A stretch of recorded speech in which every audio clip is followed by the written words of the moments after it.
Consequently, although his duration of life gradually came to an end, his long life, consisting of a Manvantara era, was not spent in vain, since he ever engaged in hearing, contemplating, writing down, and chanting the pastimes of the Lord. As freshly prepared food is very tasteful, but if kept for 3 or 4 hours becomes stale and tasteless, so the existence of material enjoyment can endure as long as life is fresh, but at the fag end of life, everything becomes tasteless, and everything appears to be vain and painful. The life of Emperor Swayambhuva Manu, however, was not tasteless. As he grew older, his life remained as fresh as in the beginning because of his continued Krishna consciousness. The life of a man in Krishna consciousness is always fresh. It is said that the sun rises in the morning and sets in the evening, and its business is to reduce the duration of everyone's life.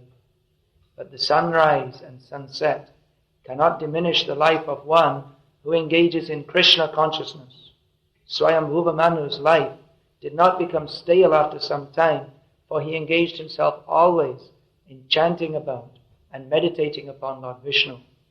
He was the greatest yogi because he never wasted his time. It is especially mentioned here. Vishnu Korvato Bruvata Kataha. When he talked only of Krishna and Vishnu, the personality of Godhead. When he heard something, it was about Krishna. When he meditated, it was upon Krishna and his activities. It is stated that his life was very long, 71 yugas. One yuga is completed in 4,320,000 years. 71 of such yugas is the duration of the life of a Manu. And 14 such Manus come and go in one day of Brahma. For the entire duration of his life, 4,320,000 times 71 years, Manu engaged in Krishna consciousness by chanting, hearing, talking about, and meditating upon Krishna. Therefore his life was not wasted, nor did it become stale. Ayata yamas tasyasan yama swantara yapanaha shinvato dhyayato vishno kurvato bruvata kataha. Consequently, although his duration of life gradually came to an end, his long life, consisting of a Manvantara era, was not spent in vain, since he ever engaged in hearing, contemplating, writing down, and chanting the pastimes of the Lord. This translation of the verse begins with the word consequently. So let's read the previous verse to find out, or to remind ourselves, what this consequently is in relationship to. Thus Swayambhuva Manu was a saintly king. Thus also leads us backwards into the previous verse. It's a description of Swayambhuva Manu's lifestyle. Swayambhuva Manu was a saintly king. Although absorbed in material happiness, he was not dragged to the lowest grade of life, for he always enjoyed his material happiness in a Krishna-conscious atmosphere. A description of the life of Swayambhuva Manu.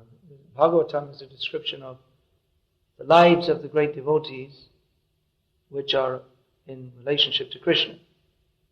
Bhagavatam is a book of Krishna. Krishna is never alone. Krishna is always with his devotees. And some of the great devotees' lives have been described in short form in this Srimad Bhagavatam. The essence of all their lives, what is the essence of the life of every devotee? Is that they're Krishna conscious. That's what makes someone a devotee. What's the difference between a devotee and a non-devotee? It's not the dress, or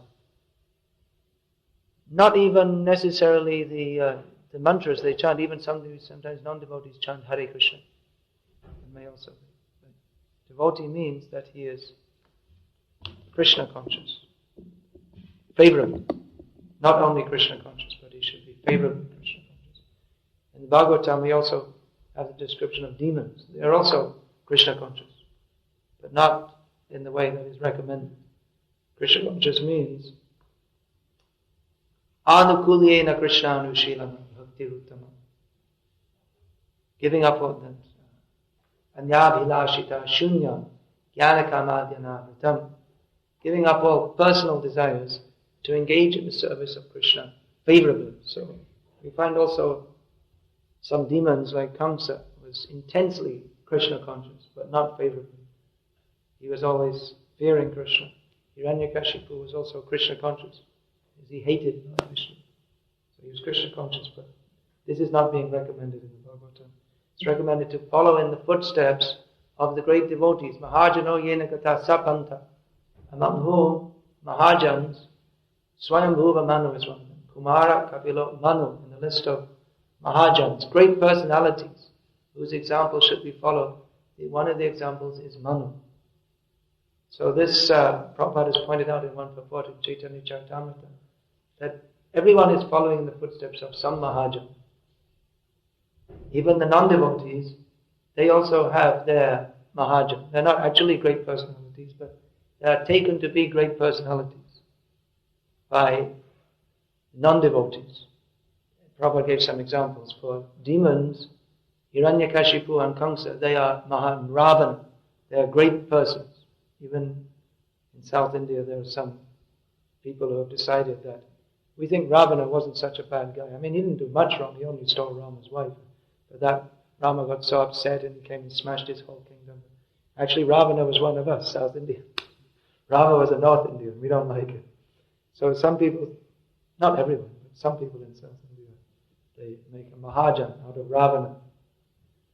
Then for the scientists, Darwin is a Mahajan. He's given them the philosophy of life by which they can say, thus, according to Darwin, it is substantiated that there is no God.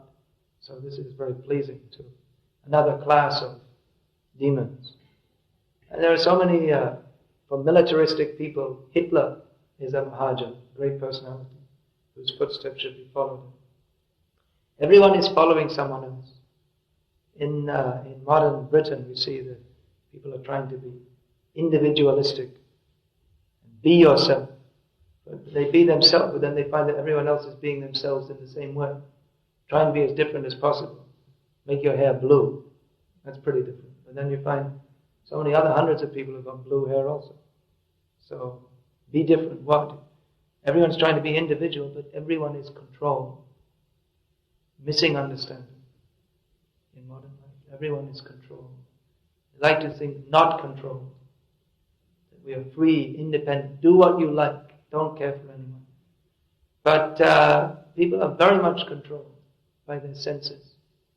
There's the whole propaganda of modern society. Enjoy your senses. But people are not enjoying. People are so much frustrated. I see in this country, practically more than anywhere, people are so frustrated.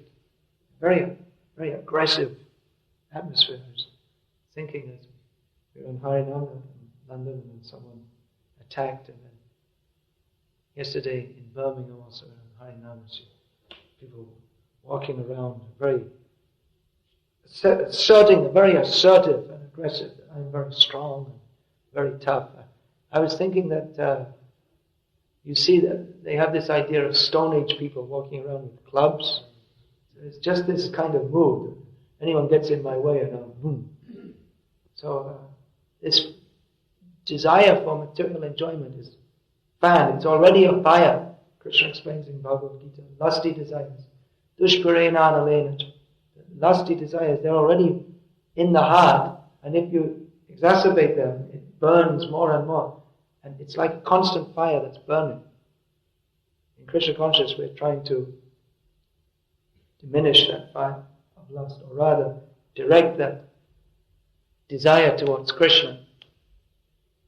But material happiness is, especially in the modern age, is defined as how much you can increase your lusty desires. But actually what's happening, there's a heart disease, Hrit Kama Roga. We hear so much about heart disease. It's the real heart disease, that your heart is burning. That lusty feeling, which is actually a cause of suffering, people take it as pleasure, isn't it? It's considered, if you can increase your lusty desires, that is a cause of pleasure. But actually it's simply a cause of pain and frustration. Because mostly you spend all your time desiring to fulfill your lusty desires. So that's burning, burning, burning. And then when you do so-called fulfill your lusty desire. By engaging in sex life or lust, another transformation of lust is greed. You want to get some big car to show how much better you are than everyone else. Or whatever it is, so many things are advertising. But when you get the thing, it doesn't satisfy. It's a whole big hoax of material life, which is so much exacerbated in modern society, that by buying this or by doing that, you will be happy. I was seeing yesterday this Persil advert. Now, can you imagine anything as unexciting as Persil? But they're showing that if you use this, and the lady's holding the super white, more white than it could possibly be, except in the photo, cloth, and the look of some kind of, it's so wonderful to hold this cloth on my body because it's been washed in Persil. So then you get the Persil, put it in your washing machine. It's a very boring, mundane thing to wash your cloth. It doesn't fulfill. It's a hoax. That by buying Persil or by doing drinking Coke or whatever it is, drinking some kind of beer, it will fulfill you and satisfy you and make you happy. It's just a great hoax. You're never satisfied. And even if you have some slight feeling of satisfaction, you drink a Coke. I never liked Coke, actually, by the way, just personal. But you drink it, and some kind of drink, and it goes down and goes in the stomach. But there may be some feeling of satisfaction, but what satisfaction is not like in the advert, you suddenly start jumping around in such ecstasy because I drank some Coke. It doesn't happen. So it's a big hoax, and there's so much advertisement how you can be so happy by using Persil or going on holiday to Tunisia or whatever it may be, driving a Ford car.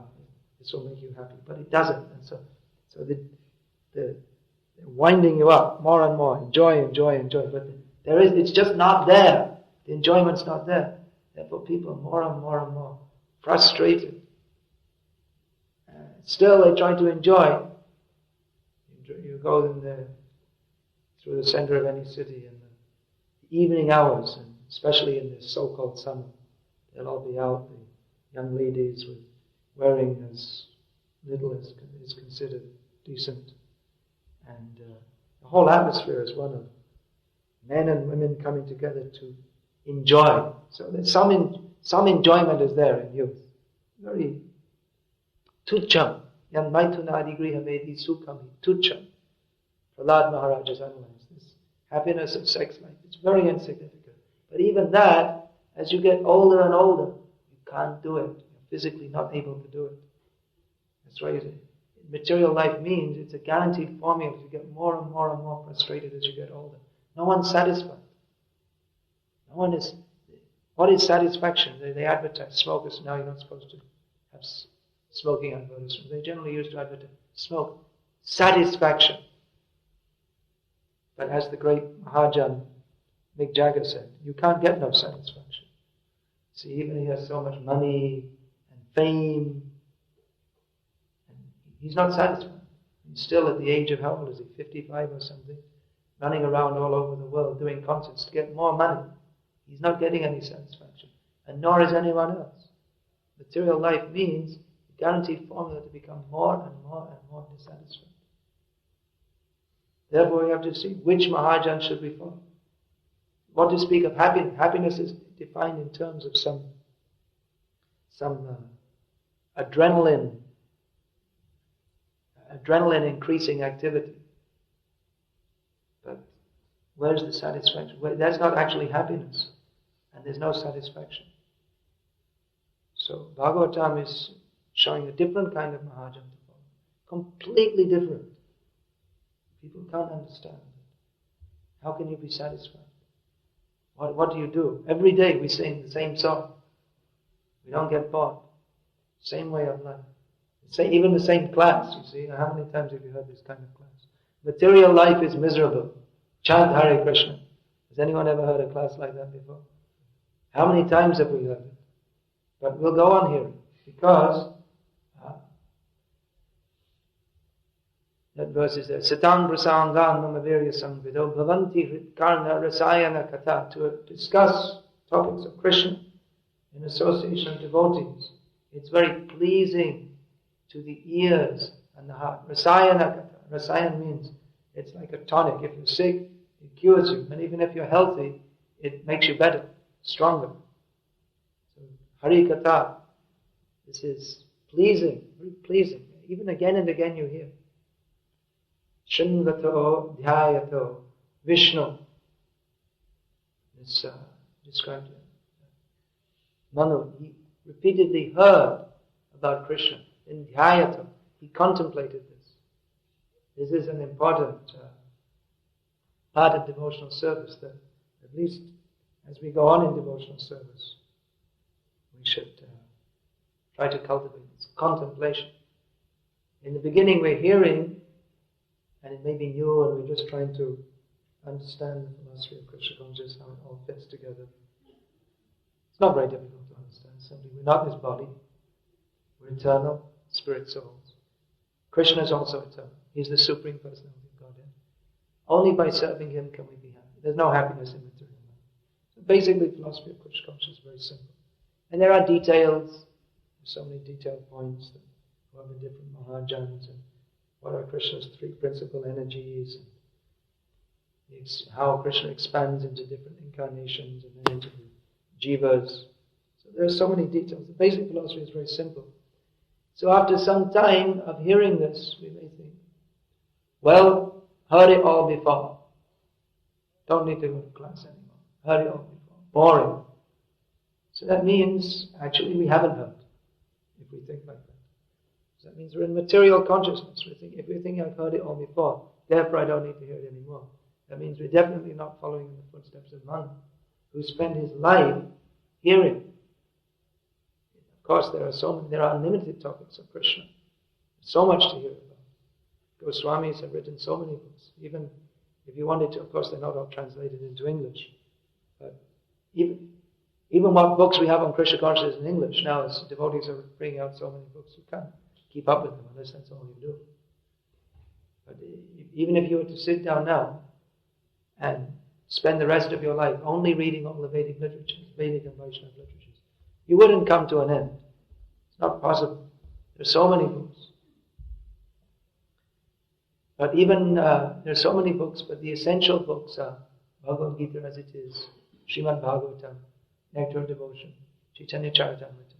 You can read them again and again and again, and hear again and again. And it's not that you come to the end. I've finished reading Srimad Bhagavatam. There's no finishing. Because Srimad Bhagavatam is unlimited. Because Srimad Bhagavatam is Krishna in literary form. That means you can't come to the end. It's just like saying, I already took darshan of Krishna, like the tourists. They go around, and I visited London. And here you see, here's the photograph book. Here's me standing in front of the Tower of London. Here's me standing in front of Westminster Abbey. Here's me on Oxford Street with the Harinam Party behind. I've seen everything in London. Seen it, done it, that's it. Okay, next year we're going to China. We're going to go somewhere else. And here's a picture of me against the Great Wall. Seen it, done it. That's enough for my life. No. It's not that you take darshan of Krishna once. Okay, that's it. Again and again. Because Krishna's form is ever enchanting, ever pleasing. Devotees aspire to see Krishna, or rather be seen by Krishna. That's a better attitude in taking darshan. The servant comes humbly before the master and requests, what is your order? How may I serve you? So in the same way, studying Srimad Bhagavatam, it's also a matter of worship. It's not just reading a book,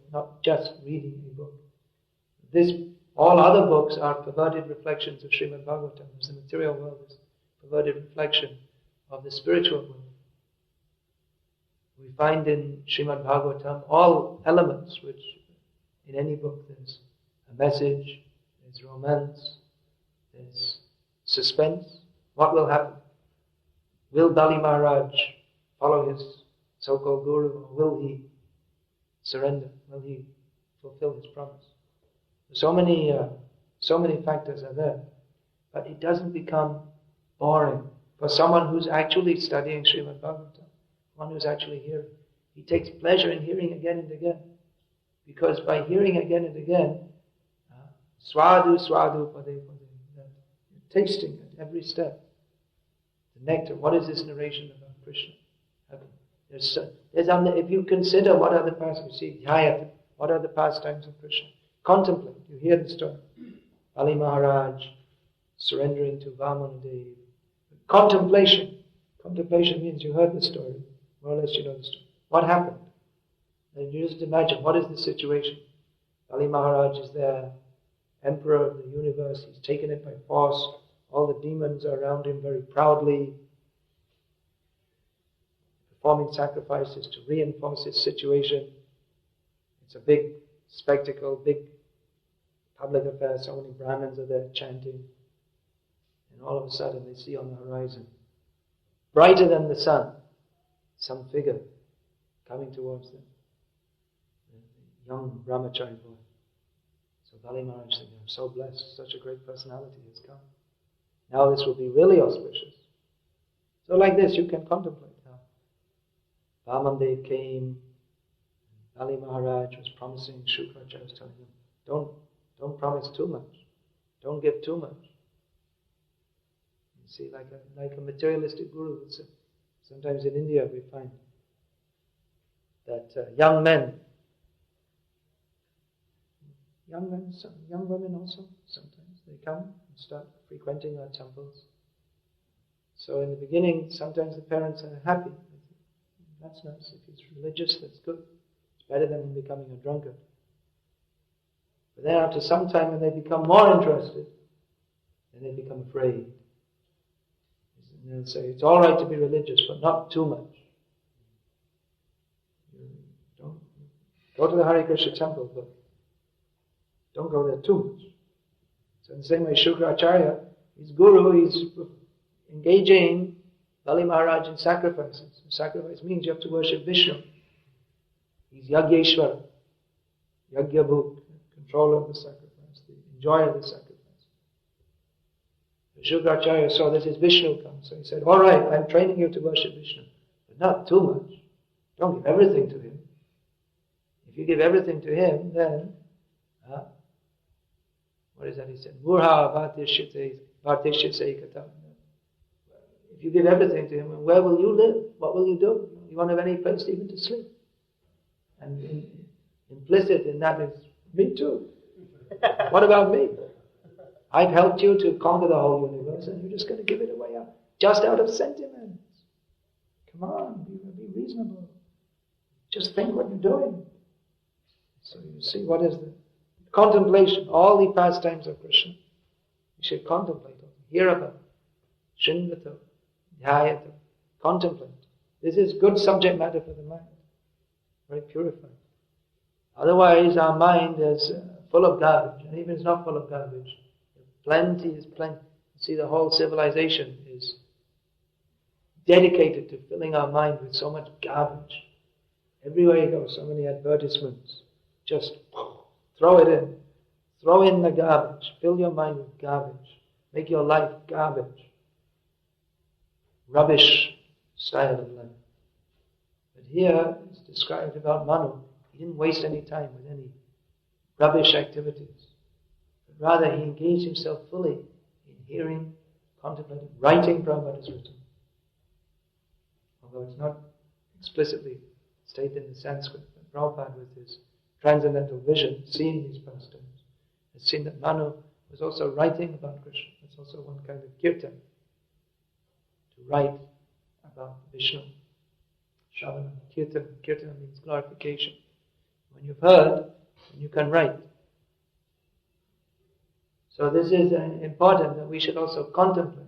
When we hear the class, we study Bhagavatam, try and think about it. It's not just, all right, I'll study for 30 minutes or 1 hour or 1.5 hours, then you close the book. Close the book. Better to keep the mind open. Keep the mind. Try and think about this.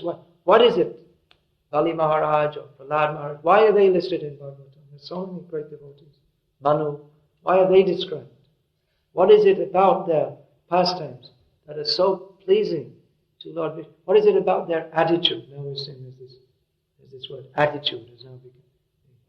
You have an attitude problem. You sometimes hear this. So attitude problem means just like Hiranyakashipu, he had an attitude problem. Or Kamsa. But what is the proper attitude then, by which Krishna is attracted? Krishna is known as Bhavagrahi. That he accepts the mood of a devotee. Not so much, you see, you may offer so many things in arati. You may even offer so many nice foods. It's not guaranteed that Krishna is going to accept. He's not an offering machine. What is prasadam? Prasadam is something you cook, stick in front of the statues, ring a bell, blah, blah, blah, blah, blah, blah, blah. Okay, now it's prasadam. Krishna is not an offering machine. He accepts the love and devotion. Patram pushpam phalam tayam yomi bhaktya prayachati. Tadaham bhaktya. Krishna says, I accept the devotion. If something is offered to me with devotion, fruit, leaf, flower, wood. Ashnami prayata. I accept if it's offered with devotion. So what is that devotion by which Krishna has come on the invitation of Prabhupada. Prabhupada has brought him so we can worship him. Then we have to bring the offerings to him. But what is it about Bali Maharaj, Prahlad Maharaj, that Krishna came to them? What is their attitude? What is their superlative attitude in devotional service? So we can study, contemplate, and try to, also in our own lives, try to act like that. Such a standard that Prahlad Maharaj was never in the slightest bit afraid, even though Indra and all the demigods were afraid of Hiranyakashipu. He wasn't in the slightest bit afraid. Bali Maharaj had a very difficult decision. What to do? Shall I follow my guru? It's only because of his mercy that I came to this position. And everyone is depending on me. I have my duty as a king to maintain all my subjects. They all work so hard to put me in this situation. It's not by my own endeavor alone that I become king of the whole universe. So wouldn't it be ungrateful to reject Shukracharya and all my followers? Wouldn't it be a dereliction of duty? Yes, that's true. From the material point of view, as a king, he acted most irresponsibly. But then he considered that on the other hand, if even by spoiling my good name, losing my kingdom, being tied up, made into a beggar, then somehow or other, if I can satisfy Lord Vishnu, it's... And he decided, yes, I will give everything to Vishnu. Because of that, even at the time, everyone was very upset, all his followers were all very upset with him, chastising him. But in the long term, he's become glorious, he's become remembered as a great devotee. So Manu also is remembered as a great devotee, even though he was apparently living a material life in great opulence, but he wasn't concerned. He was doing them. But his dhyatam, he was always thinking about Lord Vishnu, even though he was in the midst of so much material opulence. But he was always thinking of Lord Vishnu. Therefore, as he grew older, he didn't become frustrated, but rather he became more and more and more and more satisfied and blissful. It's like we saw Prabhupada, and although from the external point of view Prabhupada appeared to be an old man, but no one thought Prabhupada's an old man. He didn't think like that, because always young and fresh, because always Krishna conscious, always meditating upon, talking about, writing about, remembering the eternally young and fresh Krishna. He wasn't worn out by the material world. Rather, he pushed back the current of material life by his own overflowing love of Krishna. So actually, as devotees get older, they get younger. It's the time factor doesn't act on a devotee. The sun rising in the morning, you say, oh, how nice sun today. But actually, that sun is cutting away at your lifespan. And But for a devotee, it doesn't reduce his life because he's living in a different dimension. He's living in the dimension of Krishna consciousness. He's in this devotee lives in the spiritual world. So there's no question of death for a devotee. People ask that, well, you also have to die. Actually, no, a devotee doesn't die. Not like a materialistic person. A devotee dies to live. He's already living in this world with ding, ding, ding, ding, ding, ding, offering something to Krishna, cooking for Krishna, offering something to Krishna. And devotee, what does he do in the next life? Same thing. That's how Prabhupada described that for a devotee. Death means it's just like going to sleep. And when you wake up, you're in Golok Vrindavan with Krishna. Whatever you're doing here, chanting, singing, serving, making garlands, same thing you do there. So this way Manu passed his life and fully in Krishna consciousness and prepared to go back to the spiritual world. What are we doing here? Shringato, Dhyayato, Vishnu. We're trying to follow in his footsteps. Hearing about Krishna, thinking about Krishna, glorifying Krishna, writing about Krishna. Preparing to follow in the footsteps of Manu and go back to Godhead. It's the back to Godhead movement. We're all meant for going back to Godhead. So we regularly hear about that. What a nice prospect, going back to Godhead. And here, on the other side, what is this material life? It's so miserable. We should hear regularly also because we have long habit of trying to enjoy this material world. And even though it's plain to see it's not enjoyable, the long bad habit we have of trying to enjoy. But that material enjoyment, that engagement in material enjoyment, that works antithetically to Krishna consciousness. It spoils our Krishna consciousness. There's Krishna and there's Maya. Of course, here we see that Manu, he was in a materially comfortable position, but he was always thinking about Krishna. So we may be materially comfortable or materially not very comfortable. Generally we see in this age our devotees materially not very comfortable. Living in the ashram means squashed up, or trying to make a living means very, very tough for most devotees. Especially they don't have any taste for it. No one has any taste for it. But the kami is there trying to cultivate a taste for it, for material life. For devotees, it's very painful. What do you think?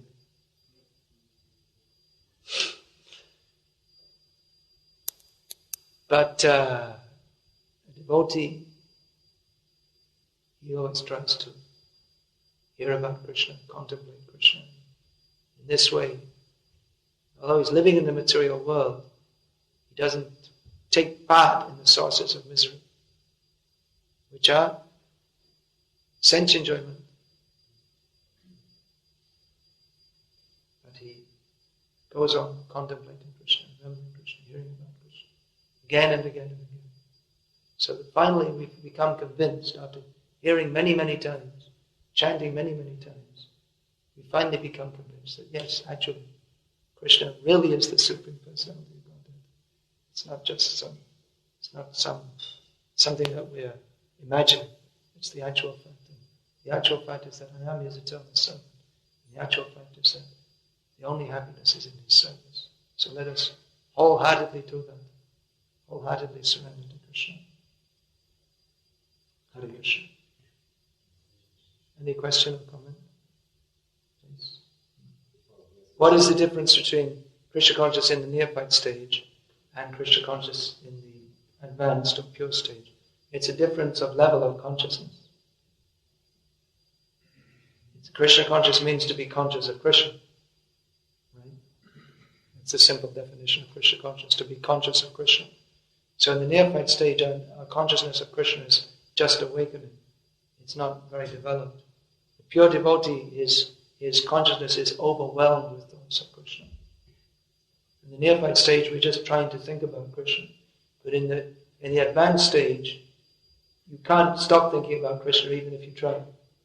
You find the gopis, they were complaining that Krishna we gave everything to him, And he just mistreats us and runs away from us. And we're always talking about him, but it's simply a cause of pain for us. Okay, from now on, we're making a resolution. No more talking about Krishna. No more thinking about Krishna. Finished. And we find out we can't do it. We're not capable of not thinking. We're not capable of stopping to think about Krishna. Of course, that's so-called pain. That's the highest ecstasy. But for a pure devotee, there's no question of not being Krishna conscious. As for a neophyte devotee, he's always in a very shaky position. Because he's like a pendulum going this way and that between material consciousness and Krishna consciousness. And even his Krishna consciousness is not very developed. What are the stages of development? Well, that's a big book. It's not a short discussion. That Rupa Goswami has summarized. Ado Shraddha Tata Satsanga Bhajana Kriya. So, Anartha Nivritti. Then, the beginning is some initial faith. That something here is quite good. Then associating with devotees, following the process of devotional service. Becoming freed from anarthas, unwanted activities. Tato nishta, then strong faith, then taste, which is tata. Then becoming attached to Krishna, then ecstasy begins to develop, then pure love of God. So the answer to your question is read Nectar of Devotion and all of Prabhupada's books. Stages, in the neophyte stage and the advanced stage, practically the activities are the same. Neophyte devotee chants Hare Krishna, advanced devotee chants Hare Krishna. But it's the development of consciousness. That is the difference.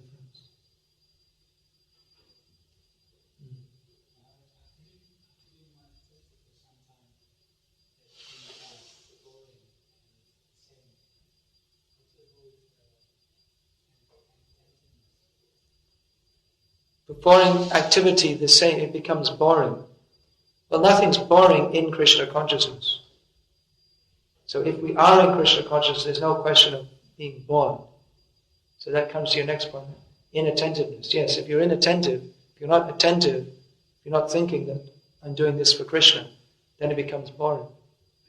But if we are Krishna conscious, remembering that I'm doing this for Krishna, then everything becomes ecstatic. The gopis, they're also churning the butter every day. It's a pretty routine activity, like a factory job, going like this. But at the same time, they're chanting about Krishna. They don't become bored. So the whole point is to be Krishna conscious. It takes practice. That's why we hear in the morning, we hear about Krishna, and then during the day we're performing activities. We always have to remember that I'm doing this for Krishna. Sweeping the floor, who wants to sweep the floor? But if we think I'm doing this for Krishna, I'm getting the opportunity to serve Krishna. Millions of lifetimes I was a bug on the floor. Now I'm getting the chance to clean the floor for Krishna. How fortunate I am. Then we don't become bored. Rather it's anandam buddhi vardhanam pratipadam purnamritasmadam. It's an ever-increasing ocean of bliss in which there's nectar at every step.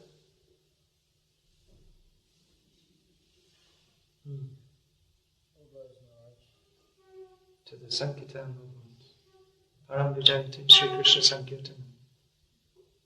Lord, Srila Prabhupada suggests that if one perfects his devotional activities, he goes directly back to the spiritual world. But also not only suggests, very emphatically states. That's what he lays down.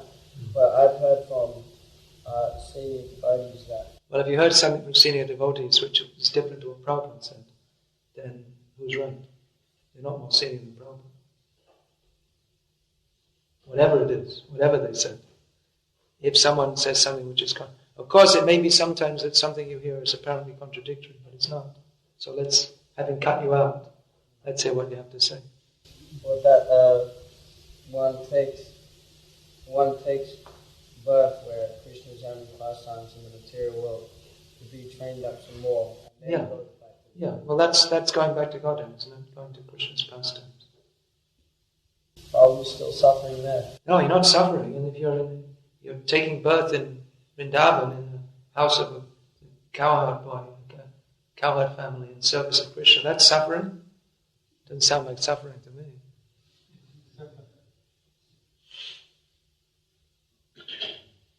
That means you've attained the qualification, but you need a little training, what to do. That's all. It's not a suffering position, that's a liberated position.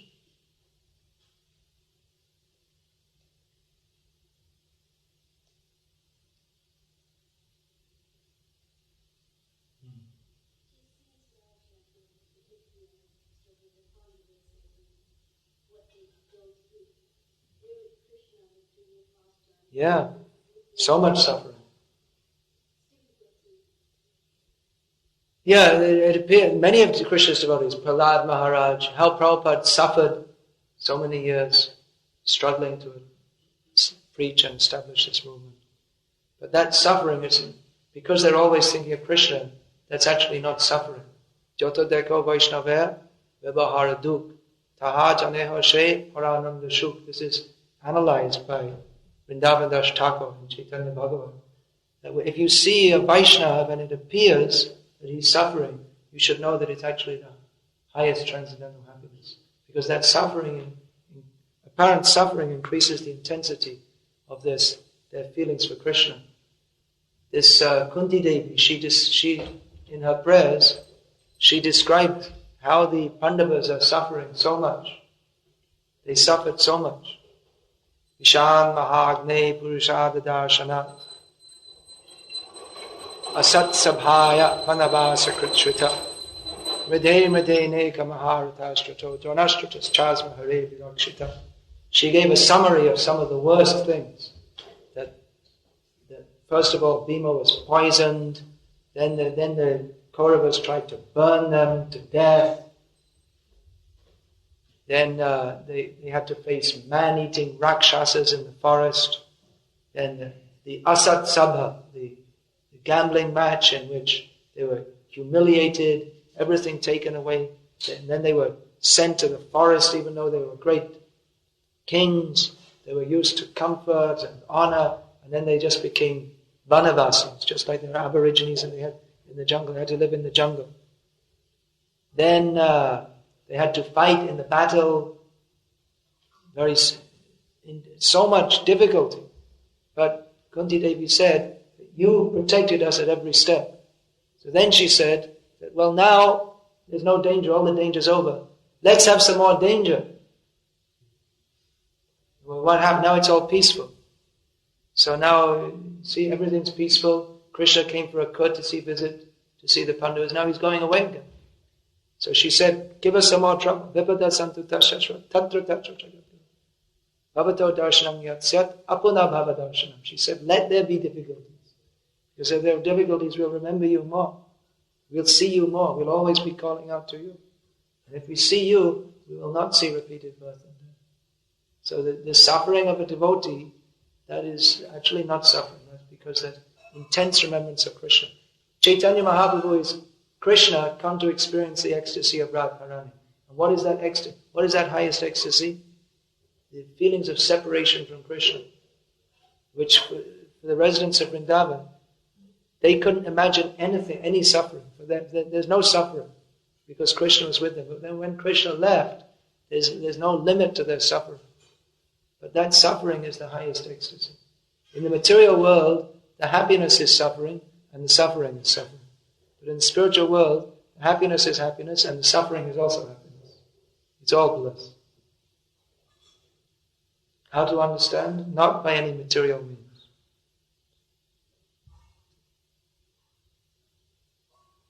Hare Krishna.